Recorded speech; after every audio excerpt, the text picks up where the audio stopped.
오늘 주시는 말씀 함께 우리 성경 봉독하도록 하겠습니다. 에스겔 34장 26절 말씀 같이 나누도록 하겠습니다. 에스겔서 34장 26절 말씀입니다. 우리 한 목소리로 함께 우리 읽도록 하겠습니다. 시작. 내가 그들에게 복을 내리고 내 산 사방에 복을 내리며 때를 따라 소낙비를 내리되 복된 소낙비를 내리리라. 아멘. 우리 류호성 목사님 이제 여러분 잘 아시죠? 우리 지난 주일에도 우리 말씀을 선포해 주시고요. 우리 교회 광교 소속 목사님으로 같이 협동하시는 목사님이십니다. 우리 금요성령 집회 통해서 많은 은혜 받으시길 바라겠습니다. 우리 목사님께 감사의 환영의 박수 하겠습니다. 예.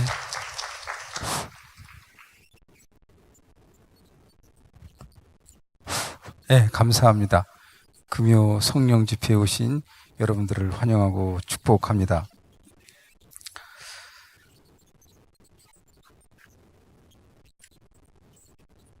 하나님의 말씀이 이 생명력 있고 힘이 있다는 것은 여러분들 다 느끼시고 그렇게 살아가고 있을 줄 믿습니다. 이거는 뭐 옛부터 하여튼간 믿음의 모든 사람들이 다 하나님의 말씀에 의지해서 그 말씀 믿고 따라가는데 힘을 얻고 또 그 말씀에 의지해서 또 인생에 하여튼간 굳센 의지 갖고 살아가는 어떤 좌표도 되는데 이건 누구나 다 마찬가지인 것 같습니다. 뭐 여러분들이 잘 아시다시피 성 어거스틴은 사실 진리를 갈망하는 청년이었지만 삶은 그저 그렇게 살아갔는데 주어 읽으라고 하는 하나님의 말씀 음성을 듣고 방에 들어가서 성경책을 딱 펴니까 로마서 13장 11절에서부터 14절 말씀이죠. 주소를 읽은 말씀이 보니까 낮에와 같이 단정히 행하고 방탕하거나 술 취하지 말며 음란하거나 호색하지 말며 다투거나 시기하지 말고 오직 주 예수 그리스도 옷 입고 정욕을 위하여 육신의 일을 도모하라. 이 말씀을 읽고 자신의 지난날의 삶에 그렇게 사온 것을 다 반성하고 나중에 이 평범한 사람이 어떻게 됐어요? 성인까지 올라가는 반열에 올랐잖아요. 그래서 우리가 성 어거스틴이라고 이렇게 이름 붙여주잖아요. 저도 신앙생활하면서 하나님의 말씀이 이렇게 가슴에 이렇게 탁 정타에 꽂혀갖고 내 마음이 평온하고 온유한 것을 저도 이제 경험했습니다. 저는 요한복음서 21장 22절의 말씀을 설교 말씀 들었을 때 정말 내면이 고요해지는 것을 느꼈어요. 요한복음 21장 22절의 말씀은 그거예요. 지금 베드로가 사랑하는 요한의 그 삶에 대해서 궁금해갖고 주님한테 물어보는 거예요. 주님, 이 요한, 주님이 사랑했던 제자 요한은 어떻게 됩니까? 라고 물으니까 주님께서 야, 너 그거 왜 신경 써? 내가 올 때까지 그를 머물고 있게 할지라도 내가 다시 올 때까지 그를 살려두게 할지라도 그거 너하고 무슨 상관이 있어? 너는 나만 따라와. 그게 주님께서 베드로에게 하신 말씀이거든요. 살다 보니까 어느 순간에 저도 이렇게 비교하는 의식이 많이 생겼습니다. 사실은 많이 비교하죠. 비교하는 가운데 되게 비교하게 되면 자기의 장점을 못 보고 자기의 단점을 봐서 되게 열등의식을 갖게 되고 또 열등의식을 갖게 되면 남이 갖고 있는 좋은 것, 내가 없는 거 보면은 그 사람을 미워하고 되게 질투하고 시기하는데 제가 이 말씀을 들을 때 너무너무 은혜를 받았어요. 야, 그 친구, 너 같이 공부하는 동료, 같이 하는 그 친구, 그를 내가 더 사랑하고 그가 환경이 더 좋다 하더라도 너 그거 왜 신경 써? 그건 네가 신경 쓸 문제가 아니야. 너는 나만 따라와. 그게 네가 할 일이야. 너는 나만 따라오는 거면 되지. 왜 자꾸 주변 애들이 저 갖고 따라간다고 너 시기하고 질투하냐. 제가 그 음성을 듣고 나서 그다음부터는 사실 제가 잘 비교를 안 하려고 노력을 해요. 비교하려고 할 때마다 요한복음 21장 22절의 말씀을 제가 기억을 해요. 주님께서 지금 저에게 요구하는 거는 너는 나만 따라와. 그럼 너 나만 따라오면 되지. 왜 자꾸 남이 따라가는 것도 신경 쓰고 그러냐. 예, 제가 이제 그 음성을 새기면서 자꾸 비교를 하지 않으려고 노력을 하고, 가급적이면 사랑하는 동료들 축복 많이 해주려고 하고 있습니다. 우리가 이제 새해가 되면 말씀 카드를 뽑게 되죠.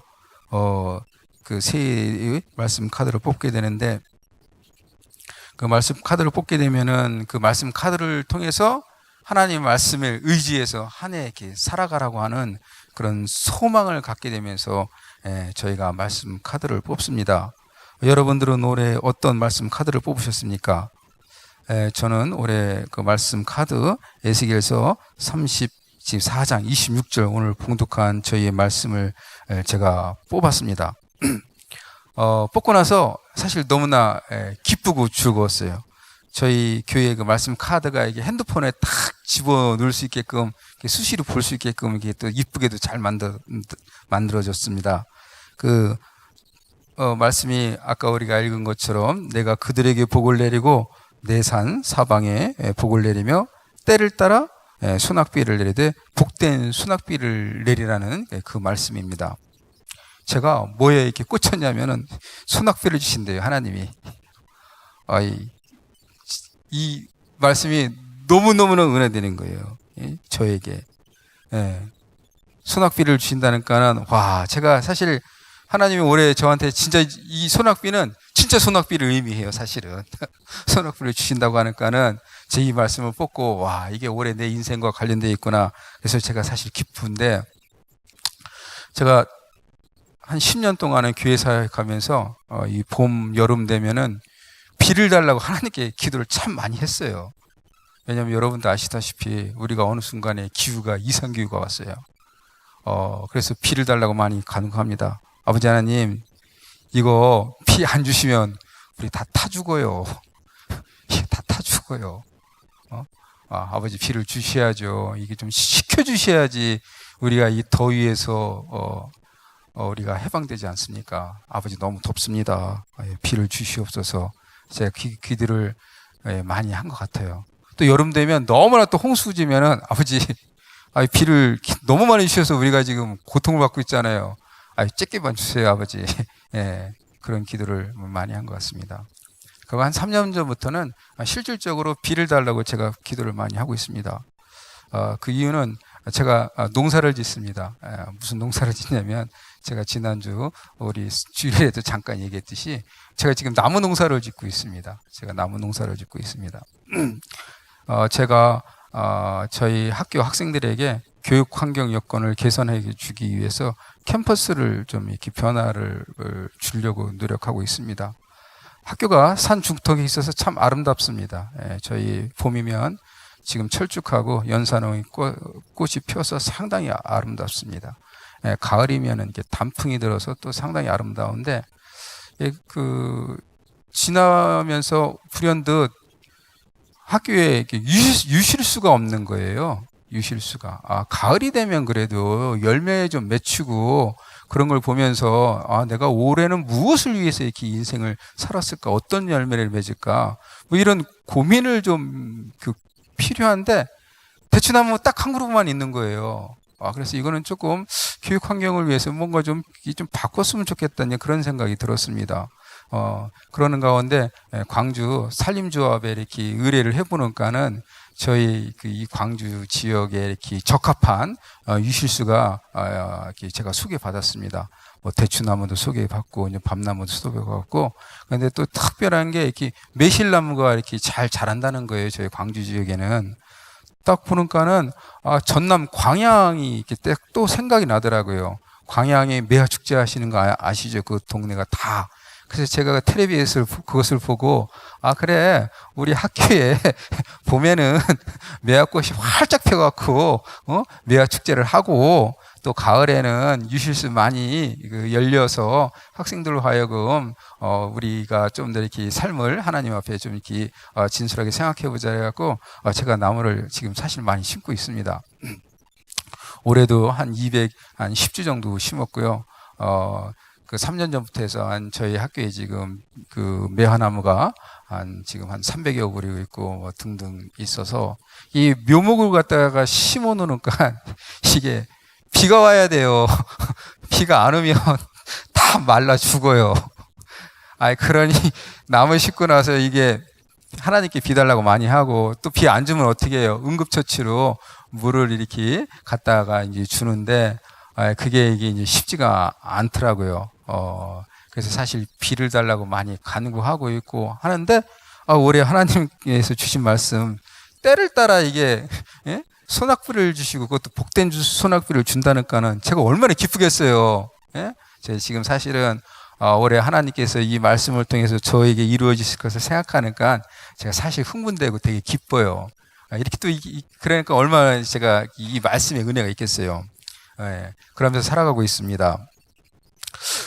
오늘 우리가 저에게 제가 뽑은 이 34장, 에스겔서 34장 24절의 말씀을 보면은 되게 그 34장의 내용은 이렇습니다.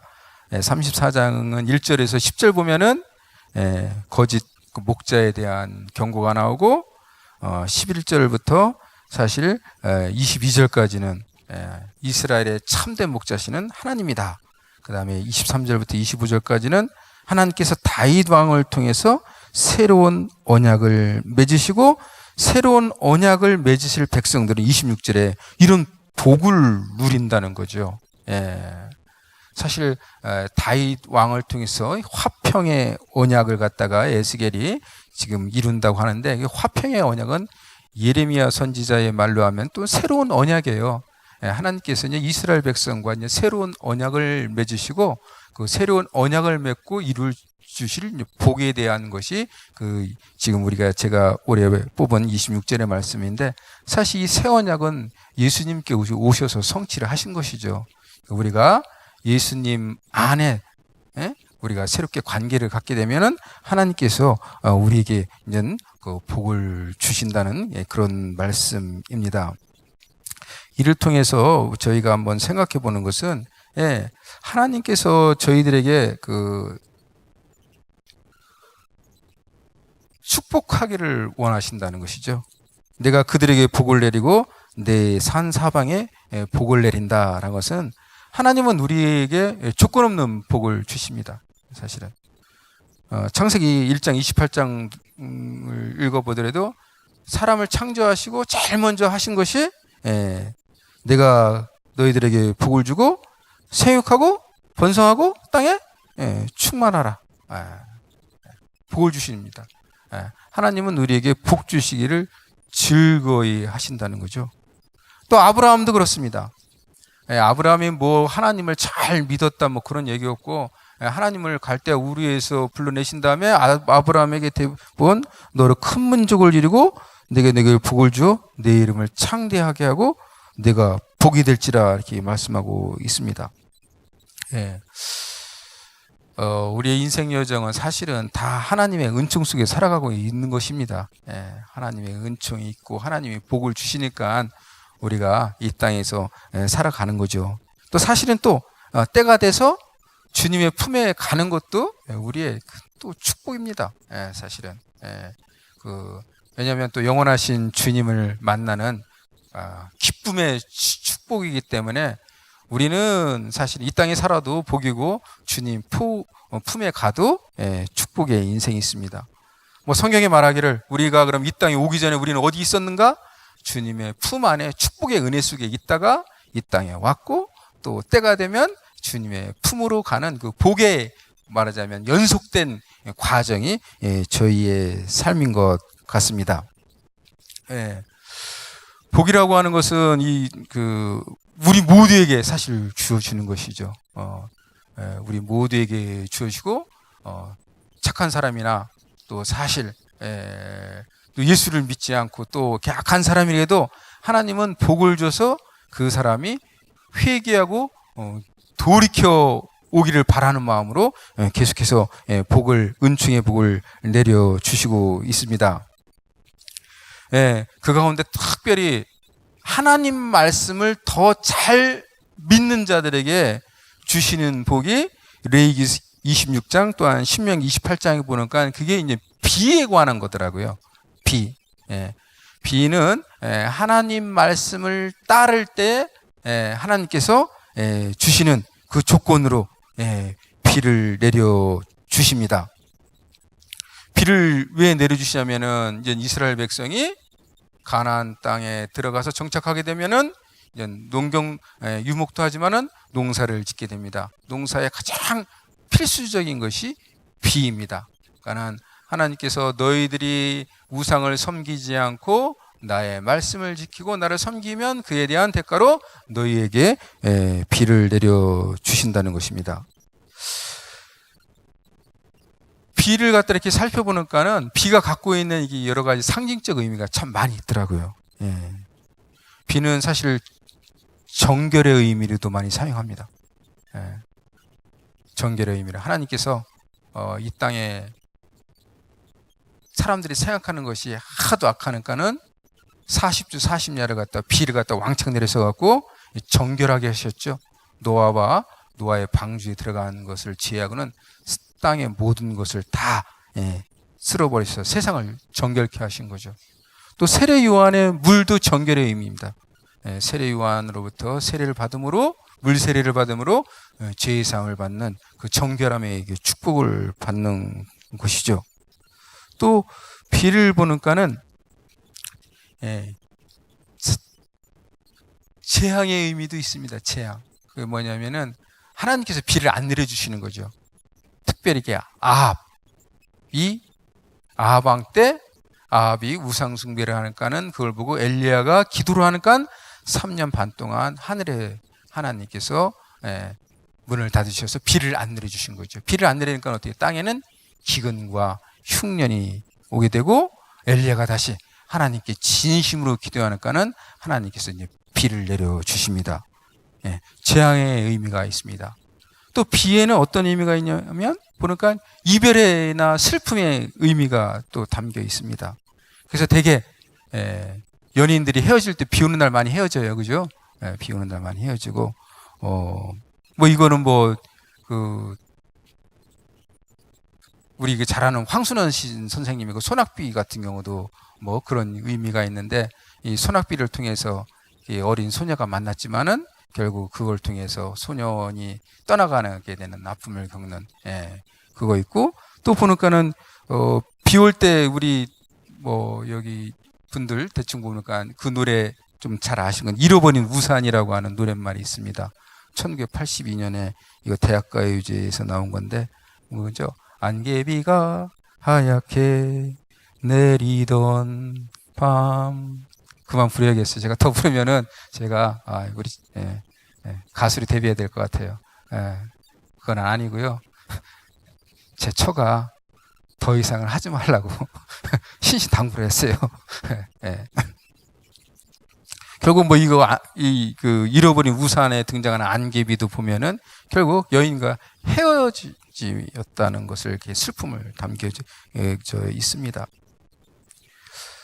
그러면서 이렇게 찾아보니까 우리말에 비와 관련된 단어가 참 많더라고요. 제가 인터넷 검색해 보니까는 비의 종류만 해도 50여 종 단어가 이상이 있더라고요. 상당히 많더라고요. 오늘 이 소낙비는 갑자기 세차게 내리는 비가 소낙비인데, 안개비 있고, 안개비보다 조금 더 가랑비, 부슬비. 여러분, 여우비 아시죠? 여우비. 날이 맑았다가 잠깐 햇살이 있는데 그때 내리는 비, 여우비. 그 다음에 뭐 계절과 관련해서 봄비, 뭐 여름비, 가을비, 겨울비 있고 보니까 봄비를 또 일컬어서 일비라고 하더라고요. 봄에 비가 와야지 일을 하니까 일비. 여름비는 잠비라고 하더라고요. 여름에 비가 오면 할 일이 없으니까 잠자는 게서 잠비라고 합니다. 여하튼 그 비는 이렇게 이별과 슬픔이 있고 또 비는 중요한 것이 생명을 탄생시키죠. 왜 농부들이 비를 기다리겠습니까? 왜 하나님께서 때에 맞춰서 비를 주십니까? 생명을 탄생시키는 어마어마한 힘이 있기 때문에 그렇습니다. 파종할 때 비가 오지 않으면 파종한 씨앗이 싹을 틔울 수가 없습니다. 생명의 의미를 갖고 있습니다. 그러니까는 이 비가 갖고 있는 그 놀라운 생명의 힘을 갖고 있기 때문에 하나님께서 이제는 이른 비와 늦은 비를 주시죠. 이른 비는 9월, 10월에 주시는 비고 늦은 비는 4월, 5월에 주시는데 생명을 잉태한 놀라운 힘이 갖고 있습니다. 근데 이거 있습니다. 제가 보니까는 비가 오면 나는 좀 되게 우울 모드에 가했다. 그런 분, 되게 이제 나는 가슴이 좀 이렇게 우울하고 좀 멜랑꼴리해진다. 라는 분은 왜 그런가 가만히 보면은 생명하고 조금 관계가 멀어진 것 같아요. 근데 나는 비가 오면 기쁘다. 저는 지금 기쁘거든요. 비가 오면 되게 기쁜데 이거는 왜냐하면 제가 심은 나무들이 잘 살기를 바라는 마음이 기뻐요. 그러니까 농부의 심정이죠. 농부의 심정은 생명과 관련되어 있습니다. 생명과 관련되어 있습니다. 그러니까 비가 생명과 관련되어 있고 그렇게 연관되어 있는 분들은 비 오는 것을 갖다 되게 기쁘게 생각하는데 그렇지 않으면은 되게 이제 우울 모드가로 빠지게 되죠. 특별히 비가 올 때 나는 우울해지고 떠나가 옛 애인이 생각나시고 그런 분들은 그냥 또 생각을 이렇게 바꾸면 될 것 같아요.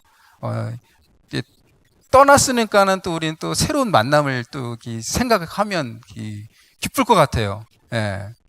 제가 우리 학생들에게도 가끔가다 얘기하는데 청년들 이렇게 가슴에 또 생각에 큰 변이가 올 때는 사랑하는 사람과 헤어질 때 슬퍼하거나 가슴 아파하는데 여러분들 되게 성장하면서 그랬잖아요. 그죠?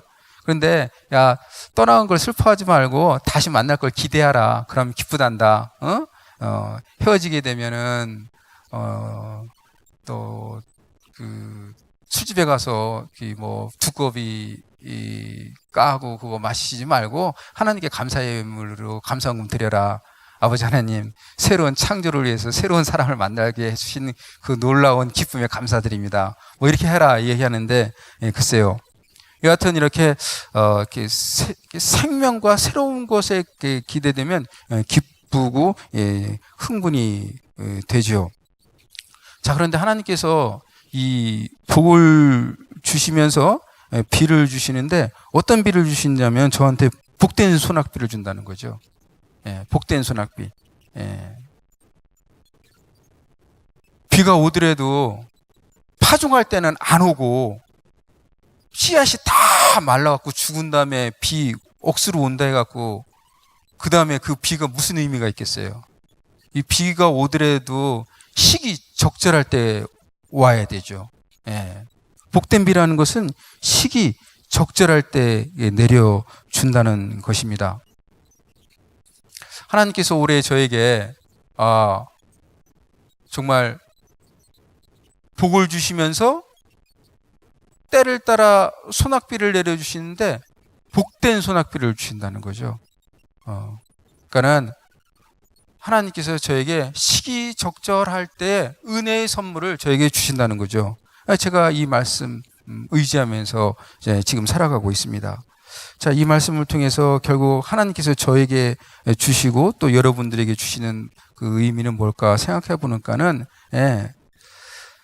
하나님을 좀 더 적극적으로 신뢰하고 믿으라는 겁니다. 하나님, 나는 너희들에게 복 주기를 소망하는 하나님이니까 너 제발 좀 믿어라. 또 사실 우리가 하나님과의 관계가 회복되게 되면은 하나님께서 우리에게 복을 주십니다. 또 설령 아까 제가 얘기했듯이 우리의 믿음의 여정, 삶의 모든 여정은 하나님의 축복의 그 품 안에 있고 이 복된 세상 속에서 살다가 하나님의 품으로 가는 그 복된 여정이니까 그것을 믿고 신뢰하라는 것입니다. 또 두 번째는 좀 하나님 말씀을 신뢰하면서 좀 인내하면서 살아가라고 하나님께서 요구하는 거죠. 제가 비를 만들 수는 없잖아요.